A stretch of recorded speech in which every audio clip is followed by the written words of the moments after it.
బ్రేకింగ్లో చూస్తున్నాం. ఏలూరు జిల్లాలో పోలీసులు ముమ్మరంగా తనిఖీలు చేస్తున్నారు. మ్యాంగో బే కల్చరల్ రీక్రియేషన్ క్లబ్లో పోలీసులు సోదాలు నిర్వహించారు. ఈ దాడుల్లో 150 మంది పేకాటరాయిలను అరెస్ట్ చేసి 80 కార్లు స్వాధీనం చేసుకున్నారు.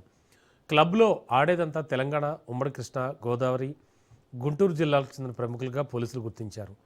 నూజివీడు పరిసర ప్రాంతాలే కాకుండా తెలంగాణ నుంచి వచ్చి పేకాటరాయిళ్లు అరెస్ట్ చేశారు. నిర్వాహకులు హైకోర్టు ఆర్డర్స్ ఉన్నాయంటూ జూదర్లను పిలిచి పేకాట ఆడిస్తున్నారని డీఎస్పీ తెలిపారు. వీళ్ళంతా పోలీసులను చూడగానే బ్యాగులు విసిరేసినట్టు తప్పించుకునేందుకు యత్నించినట్లు తెలిపారు. జూదర్ల దగ్గర దొరికిన సొమ్ము సుమారు 18 లక్షల రూపాయల నగదును సీజ్ చేసినట్లు నూజివీడు డీఎస్పీ తెలిపారు.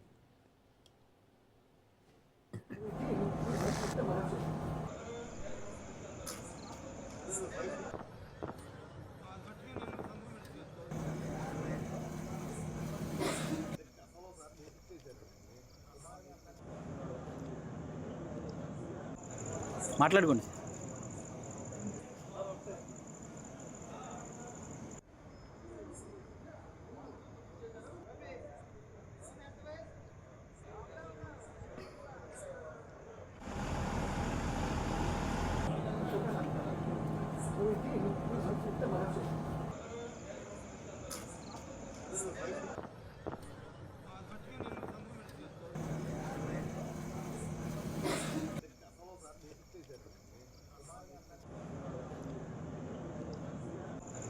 మాట్లాడుకోండి.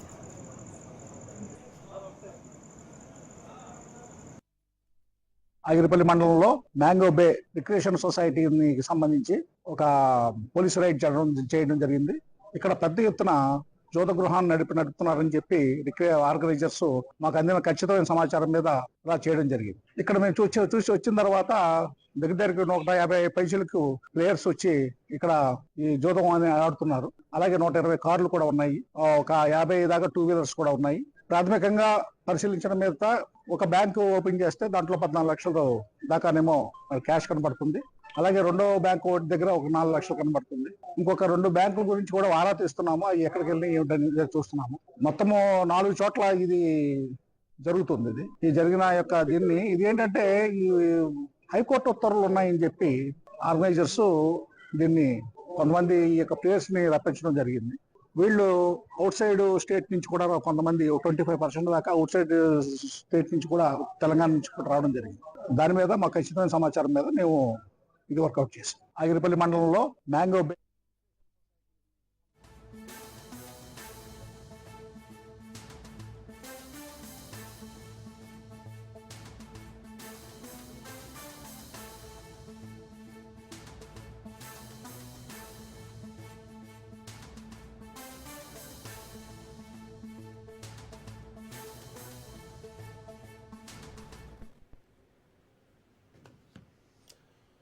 ఇదే అంశానికి సంబంధించి లేటెస్ట్ ఇన్ఫో అందించడానికి మా కరెస్పాండెంట్ సతీష్ సిద్ధంగా ఉన్నారు. సతీష్, యాక్చువల్గా జరిగింది ఏమిటి? ఎంతమంది పట్టుబడ్డారు? అలాగే మీరు పంపిన విజువల్స్లో చూస్తే చాలా భారీగానే అక్కడ ఈ పేకాట క్లబ్ నడుపుతున్నట్టుగా తెలుస్తోంది.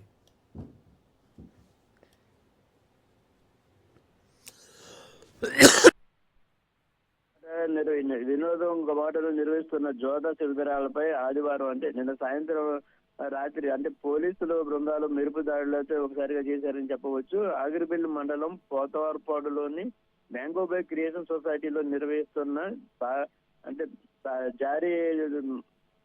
భారీ జోదాలపై ఆదివారం రాత్రి పోలీసులు అయితే మెరుపు దాడి చేశారు. మ్యాంగో బే క్రియేషన్ సొసైటీ పేరుతో అంటే 2011లోనే రిజిస్ట్రేషన్ ఈ క్లబ్ ప్రారంభించారు. అక్కడ జోదాలు జరుగుతున్నాయనే ఆరోపణలతోనే 2014లోనే క్లబ్ మూతపడింది. ఇటీవల సొసైటీ సభ్యులు కోర్టును ఆశ్రయించి 13 ముక్కల ఆటకు అనుమతి తెచ్చారు. ఈ ప్రాంతంలో జోదాలు నిర్వహించడం ద్వారా యువత భవిత నాశనం అవుతుందని సొసైటీ గేటు వద్దే కొంతకాలం నుంచి కూడా పలు యువకులు కూడా నిరసనలు అయితే తెలిపారు. అయితే ఈ ప్రాంతంలో భారీ ఎత్తున జోదాలు నిర్వహిస్తున్నారని పక్కా సమాచారంతో అంటే నిన్న సాయంత్రం పోలీసులు అయితే దాడులు నిర్వహించారు. ఈ దాడులు డిఎస్పీ కేవీఎస్పీ ప్రసాద్ అంటే ఆధ్వర్యంలో మొత్తం ఇక్కడ దాడులు జరిగాయి. హైకోర్టు నుంచి అన్ని అనుమతులు ఉన్నాయంటూ నిర్వహిస్తున్న తప్పుడు ప్రచారం చేస్తూ 2 తెలుగు రాష్ట్రాల నుంచి పెద్ద ఎత్తున జోదారులు అయితే రప్పించి భారీ జోదాలకు ఆటలకు తెరదీస్తారని కృష్ణా, ఎన్టీఆర్ జిల్లా, ఏలూరు జిల్లా నుంచి కాకుండా తెలంగాణ నుంచి కూడా, జిల్లాల నుంచి కూడా పెద్ద ఎత్తున జోదదారులతో ఖరీదైన కారులతో ఇక్కడికి రావడం జరిగింది. ప్రత్యేక బృందాలతో దాడులు నిర్వహించారని తెలిపారు. ఈ క్రమంలో రాత్రి 10 గంటల వరకు కూడా, అంటే 18 లక్షల వరకు నగదు ఉన్నట్లుగా ఇక్కడ పోలీసులు అయితే గుర్తించడం జరిగింది. ఇంకా లెక్కలు ఇంకా పూర్తి కాలేదని చెప్పడం జరిగాయి. కాకపోతే దాడులు నిర్వహించే సమయంలో సుమారు 150 మంది వరకు కూడా జోదం ఆడుతున్న జోదదారులు ఉన్నారని గుర్తించారు. 120 కార్లు పైగా 50 ద్విచక్ర వాహనాలు కూడా ఈ ప్రాంతంలో ఉన్నాయని చెప్పడం జరిగింది. అంచనా పూర్తయిన తర్వాత పూర్తి వివరాలు అయితే వెల్లడిస్తామని డిఎస్పీ స్పష్టం చేశారు. ఈ దాడులో పలువురు బడాబాబులు కూడా ఇందులోనే క్లబ్ లోనే ఆట ఆడుతుండగా దొరికారని చెప్పి ఇక్కడ సమాచారం అని చెప్పి ఉన్నారు. ఇద్దరు సిఐలు, 5 ఎస్ఐలు, 70 మంది పోలీసుల బృందంతో ఈ దాడులు నిర్వహించారని చెప్పారు Ramana. Okay, thank you Satish.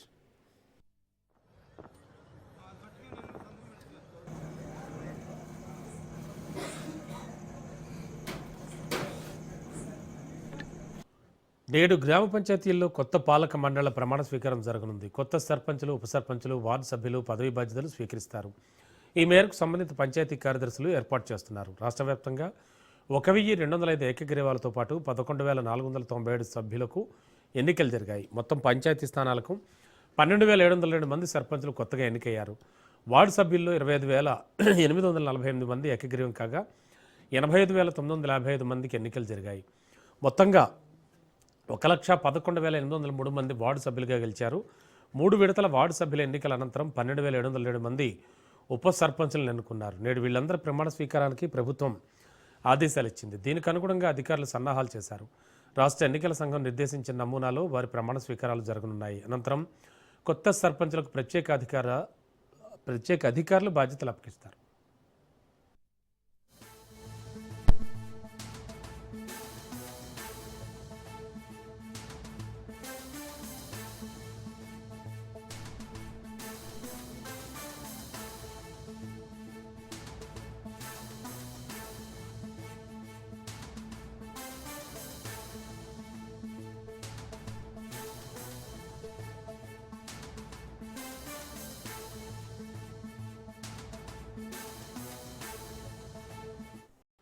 నేడు మంత్రులతో సీఎం రేవంత్ రెడ్డి సమావేశం అవుతారు. పంచాయతీ ఎన్నికల ఫలితాలపై నియోజకవర్గాల వారీగా సమీక్ష నిర్వహిస్తారు.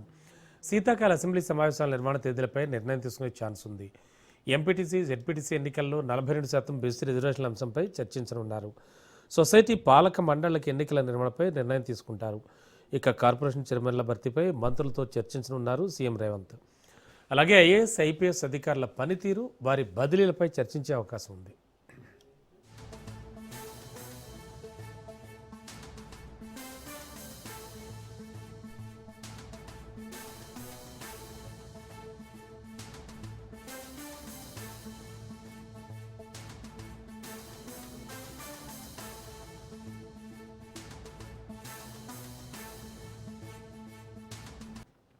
సమైక్య రాష్ట్రంలో పాలమూరు దోపిడీకి గురైందన్నారు బీఆర్ఎస్ అధినేత కేసీఆర్. కృష్ణానది పారేదే పాలమూరులో, కానీ సమైక్య రాష్ట్రంలో పాలించిన పాలకులు పాలమూరును నాశనం చేశారన్నారు.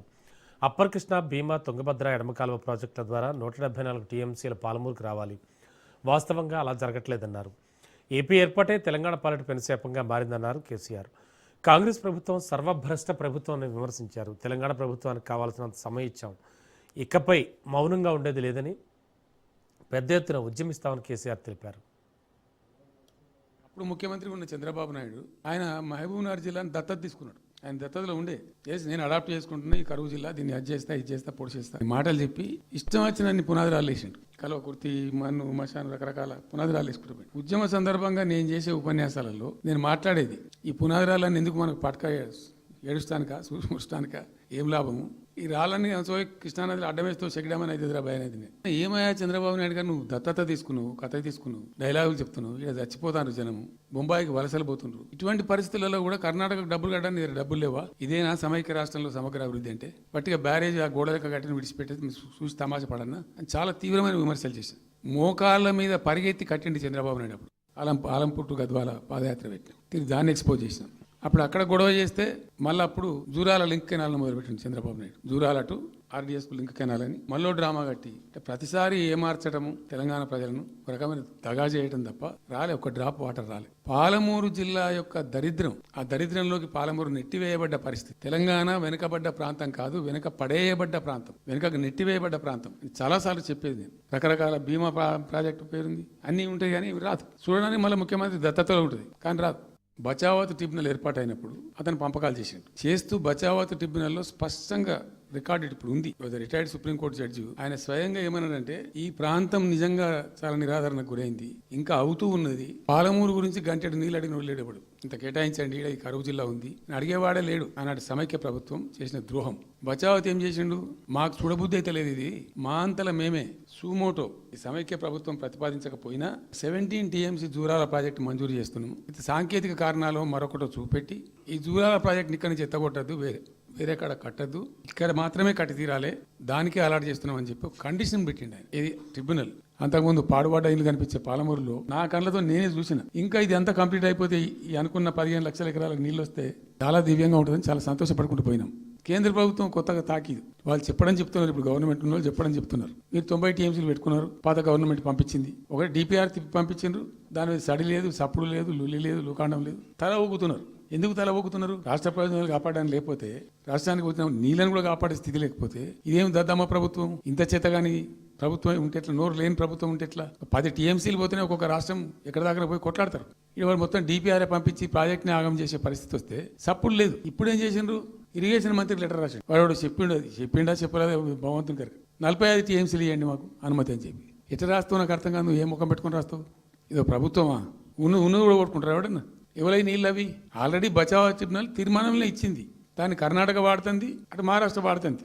వాళ్ళ లెక్కల్లో చూపెడుతున్నారు వాళ్ళు, మాకు వచ్చిన 21 TMC మేము ఇక్కడ వాడుతున్నాం అని చెప్పి. ఆ 2 ఎగువ రాష్ట్రాలు వాడుతుంటే ఇక్కడ వచ్చి మనకు వచ్చినటువంటిది బాజాప్తా ఆ ట్రిబ్యునల్ తీర్పు ద్వారా వచ్చిన 45 TMCలు నువ్వు ఎందుకు ఆపుతున్నావు? ఇప్పుడు ఇదో రాష్ట్ర ప్రభుత్వమా? ఇక్కడ ప్రభుత్వం ఉందా? మేము తొందరపడి మేము ఎందుకు కన్నెర్రి మా ప్రభుత్వం పోయింది వీళ్ళు వచ్చింది అనేటువంటి ఒక పిచ్చి అయ్యి అట్లా మేము చేయలే, అటువంటి వాడికి పోలే.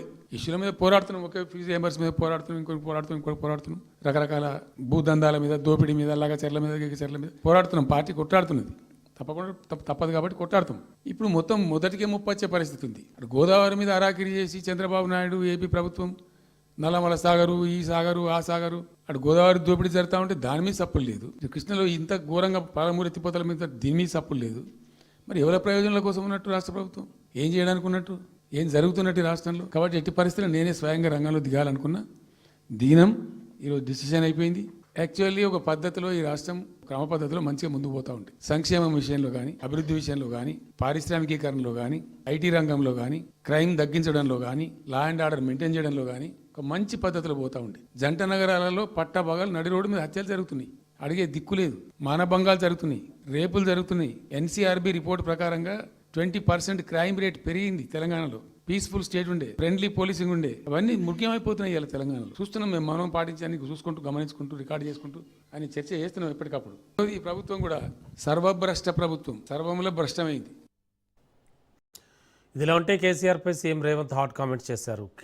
KTR ఆర్థిక ఉగ్రవాదులని ప్రజలకు మరణశాసనం రాశారన్నారు. కృష్ణా నీటి వాటాలపై చర్చించేందుకు కేసీఆర్ అసెంబ్లీకి రావాలన్నారు సీఎం. రాష్ట్ర ఆర్థిక వ్యవస్థను సర్వనాశనం చేశారని జనవరి 2 నుంచి కృష్ణా గోదావరి జిల్లాలపై చర్చిద్దామన్నారు. బహిరంగ సభలు కాదు, అసెంబ్లీకి వచ్చి చర్చించాలన్నారు. చెంచాలతో చర్చకు కాదు, కేసీఆర్తో చర్చకు సిద్ధమన్నారు. అసెంబ్లీకి వస్తే కేసీఆర్కి అవమానం జరగకుండా చూసే బాధ్యత తనదన్నారు. అటు కేసీఆర్ వ్యాఖ్యలకు మంత్రి ఉత్తమ్ కుమార్ కౌంటర్ ఇచ్చారు. నీటిపారుదల రంగాన్ని కేసీఆర్ నాశనం చేశారన్నారు. 1,00,000 కోట్ల అప్పు తెచ్చి ప్రజలపై భారం మోపారన్నారు. మేడిగడ బ్యారేజ్ కుంగుబాటు కేసీఆర్ కారణమని ఆరోపించారు. కేసీఆర్ వ్యాఖ్యలు 90% అబద్ధాలని, కమిషన్ల కోసమే కేసీఆర్ ప్రాజెక్టుల రీడిజైన్ చేశారన్నారు. ప్రజల భవిష్యత్తును తాకట్టు పెట్టారన్నారు. మంత్రి ప్రతిపక్ష నేత కేసీఆర్ గారు పాలమూరు రంగారెడ్డి మీద, లిఫ్ట్ ఇరిగేషన్ స్కీమ్స్ మీద 90% అబద్ధాలు, అసత్యాలు మాట్లాడడం, అది ఒక మాజీ చీఫ్ మినిస్టర్ గా 10 years చీఫ్ మినిస్టర్ ఉండి మరి ఈ విధంగా ఇరిగేషన్ విషయంలో అయితే పచ్చి అబద్ధాలు మాట్లాడాడు. నేను ఇరిగేషన్ మినిస్టర్ అయిన రోజు, అంతకుముందు ఈయన ఎప్పుడు ఏదో గూగుల్ మ్యాప్ అని, ఏదో ప్రెజెంటేషన్ అని పెద్ద మాటలు మాట్లాడేది. అసలు ఇంత దారుణంగా, దుర్మార్గంగా ఎవరన్నా ఇరిగేషన్ సెక్టర్ ని నాశనం చేసినంటే అది కేసీఆర్ గారు అని చెప్పి మనం చేయాలి. అంటే మనందరినీ, మనని, మన పిల్లల్ని, వాళ్ళ పిల్లల్ని తాకట్టు పెట్టి 1,00,000 కోట్ల అప్పు తీసుకొచ్చి ఆ వడ్డీ భారం మన మీద పోపి నామమాత్రం ఆయకట్టు వచ్చింది. అది కాకుండా బహుశా ఎవరు కూడా తాను కట్టిన కాళేశ్వరం ప్రాజెక్టు గుండెకాయని వాళ్లే వర్ణించారు. ఆ బ్యారేజెస్ కూలిపోయినాయి. ఆ బ్యారేజెస్ కూలిపోవడానికి మాజీ ముఖ్యమంత్రి కారణమని ఒక సుప్రీం కోర్టు జడ్జు మరి ఆయన రిపోర్ట్ లో ఇచ్చిన తర్వాత ఇరిగేషన్ లో మళ్ళీ మాట్లాడుతున్నారంటే మరి ఏ విధంగా వర్ణించాలో తెలంగాణ ప్రజలు ఆలోచన చేయాలి. వాళ్ళ గొప్పతనం ఏంటంటే వాళ్ళు కమిషన్ల కక్కుర్తిలోనో, అవగాహన లేకపోవడమో, లేకపోతే అసమర్థతనో, లేకపోతే చాతగానితనమో, లేదా వాళ్ళు దద్దమ్మరు తర్వాత తెలియదు. కానీ వాళ్ళు 1,81,000 కోట్లు ఖర్చు పెట్టి ఈ రాష్ట్రానికి, రైతులకి చేసిన ప్రయోజనం మరి ఆల్మోస్ట్ జీరో, శూన్యంకి దగ్గర. కట్టిన కాళేశ్వరం ప్రాజెక్టు 3 బ్యారేజెస్ కూలిపోయినాయి. అది మేం చెప్పడం లేదు. భారతదేశంలో పార్లమెంట్ లో చట్టంతో ఏర్పరిచిన నేషనల్ డ్యామ్ సేఫ్టీ అథారిటీ అన్నది, విజిలెన్స్ కమిషన్ అన్నారు, సుప్రీం కోర్టు జడ్జితో ఏర్పడిన జ్యుడిషియల్ కమిషన్ కూడా they are directly and vicariously responsible. బిఎల్ఓల సమావేశంలో సీఈసీ జ్ఞానేశ్వర్ కీలక వ్యాఖ్యలు చేశారు. త్వరలో తెలంగాణలో ఎస్ఐఆర్ అమలు చేస్తామన్నారు. ప్రస్తుతం 12 రాష్ట్రాల్లో ఎస్ఐఆర్ అమలవుతోందని, తెలంగాణలో కూడా ఎస్ఐఆర్ను విజయవంతం చేయాలన్నారు. కెనడా కంటే తెలంగాణ పెద్దదని, డబుల్ ఓటర్లను సవరించడానికే ఎస్ఐఆర్ ప్రక్రియను వివరించారు. పండగలకు ముందు ఎలా ఇళ్లను శుభ్రం చేసుకుంటామో అలాగే 5 ఏళ్లకోసారి ఓటర్ జాబితాను క్లీన్ చేస్తామన్నారు జ్ఞానేశ్వర్.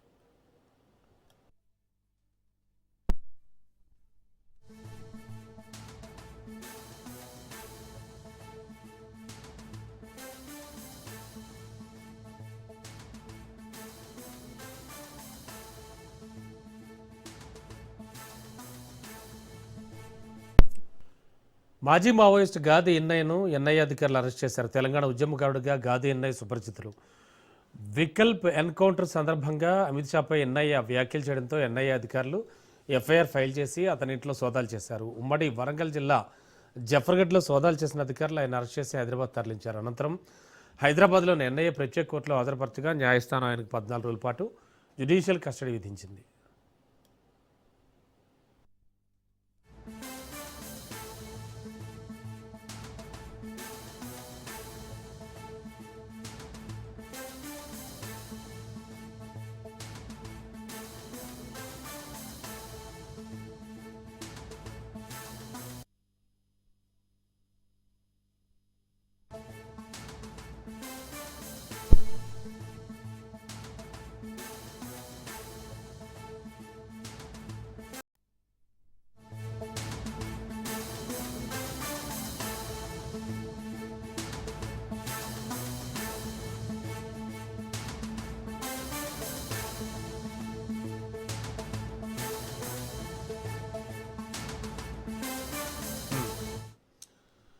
బ్రేకింగ్లో చూస్తున్నాం. మొన్న నిధి, నిన్న సమంత హీరోయిన్లను ఉక్కిరిబిక్కిరి చేస్తున్నారు ఫ్యాన్స్. అభిమానుల అత్యుత్సాహంతో హీరోయిన్లు ఇబ్బందులు పడుతున్నారు.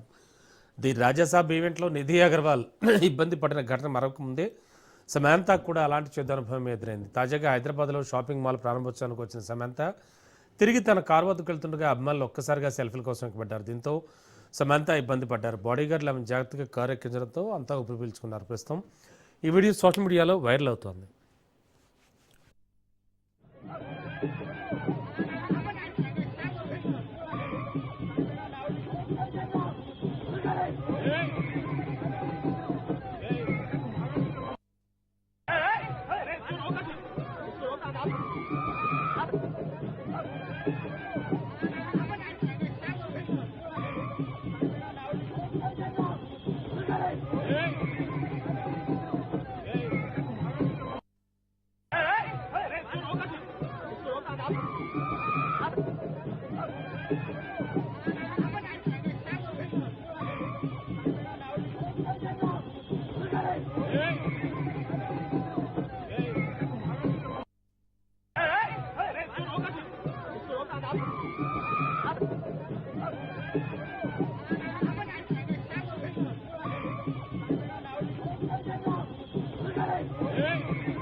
మొన్న నిధి నిన్న సమాంత హీరోయిన్లను ఉక్కిరిబిక్కిరి చేస్తున్నారు ఫ్యాన్స్. అభిమానుల అత్యుత్సాహంతో హీరోయిన్లు ఇబ్బందులు పడుతున్నారు.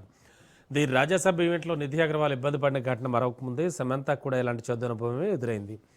తాజాగా హైదరాబాద్లో షాపింగ్ మాల్ ప్రారంభోత్సవానికి వచ్చిన సమంత తిరిగి తన కారు వద్దకు వెళ్తుండగా అభిమానులు ఒక్కసారిగా సెల్ఫీల కోసం ఎక్కబడ్డారు. దీంతో సమంత ఇబ్బంది పడ్డారు. బాడీ గార్డులు ఆమెను జాగ్రత్తగా కారు ఎక్కించడంతో అంతా ఊపిరి పీల్చుకున్నారు. ప్రస్తుతం ఈ వీడియో సోషల్ మీడియాలో వైరల్ అవుతోంది.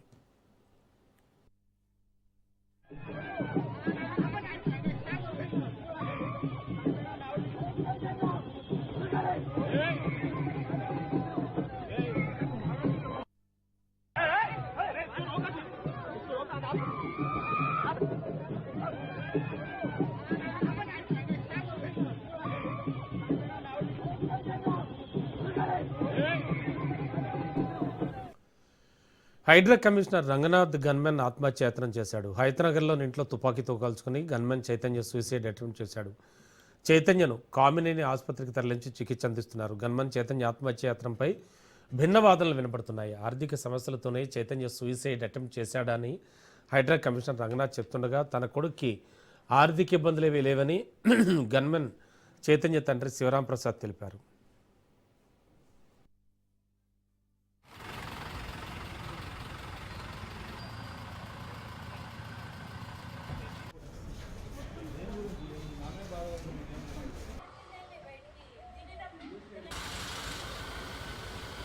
మా అబ్బాయికి ఎటువంటి సమస్యలు లేవు, మాకు ఆర్థిక ఇబ్బందులు లేవు, ఫ్యామిలీ గొడవలు లేవు, మాకు ఎటువంటి కారణాలు లేవు, ఏం లేవు. మా అబ్బాయి ప్రశాంతంగా తిరిగి వస్తాడు. ఆపరేషన్ నడుస్తుంది. ఆపరేషన్ అయినాక దానికి కారణాలు తెలుస్తాయి. సమస్య లేనప్పుడు ఏమైతుందని మనం చెప్పలేం కదండి. ఏమన్నా ఒకవేళ మిస్ఫైర్ అయి ఉండొచ్చేమో అని ఒక ఆశ అంతే. బుల్లెట్ మామూలుగా చెవు పక్కన తగిలిందండి. దాన్ని డాక్టర్లు చూస్తుండ్రు. మేము కూడా ఇంకా లోపల సర్జరీ నడుస్తుంది. సర్జరీ అయిపోయిన తర్వాత డాక్టర్లు రిపోర్ట్ ఇస్తారు. సార్ వచ్చి చూసి వెళ్ళారు. దీనికి ఏదైనా ట్రీట్మెంట్ ఉంటే మొత్తం మీరు చేయండి అని చెప్పేసి వెళ్ళారు. హైడ్రా తరఫున ఫుల్ సపోర్ట్ ఉంది. సార్ వాళ్ళు కూడా మాకు బాగానే